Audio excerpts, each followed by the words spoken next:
And we are weather aware tonight. We have meteorologist Josh Kozlowski outside on the weather deck again. Josh, what can we expect? Are we going to see some warmer weather finally again? You were loving those 60s, weren't you, Hannah? And 70s actually last week, right? Yeah, I've got one day on the 7-day forecast with warmer weather in quotes. Tomorrow will be a step above the cold that we had today, and then Monday will be the warmest day of the week. But let's give it our weather and weather alert maps for tonight.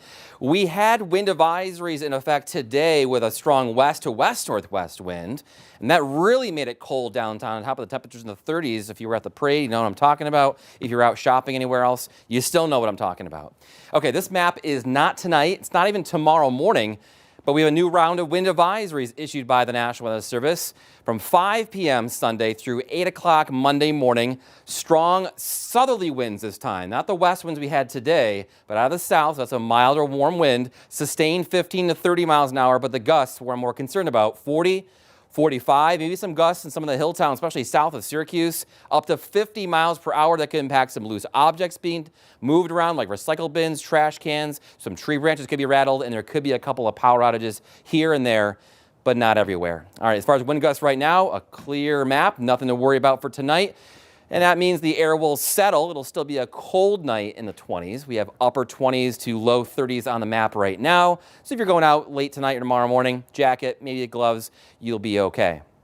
As far as what's going on tonight with the radar triple Doppler, sponsored by Charles Heating, Air, Plumbing, Electrical. Still some snow showers up by Old Forge and the Tug Hill east of Lake Ontario. But here in Syracuse, we have a partly clear sky at this time. Okay, you're saying, okay, it was windy today. It's going to be windy again tomorrow night. Why so much wind? Well, at least with the next step here, this high is going to move to the east. This area low pressure to the west is going to be kind of like a squeeze play in between these two systems. Just imagine the last time you opened up a bottle or can of soda and you heard the sound as you opened it. That's the balancing of pressure from inside the can, high pressure, to outside, low pressure. And in the atmosphere, when air moves to balance out the pressure, we call it wind, and the wind's gonna be very strong. Let's track it for you here on Futurecast. Tonight, tomorrow, pretty light winds. They'll gradually step up beyond lunch tomorrow through dinner time. There you go. By 5 p.m. tomorrow, gusts up near 40 miles per hour, maybe 45 tomorrow night, 50. Look at that, a couple of 55 mile per hour wind gusts, some of the hills south of Syracuse. Not saying it's going to happen. This model says it could happen. So the wind may keep you up tomorrow night and may wake you up Monday morning before your alarm does. And then we see beyond that, the winds will be stronger at times even on Monday. So Futurecast also showing some light snow flurries when you wake up tomorrow. The warm front moves to the north. We're okay Sunday. We're okay Sunday night. We're okay Monday morning. Maybe a quick little shower.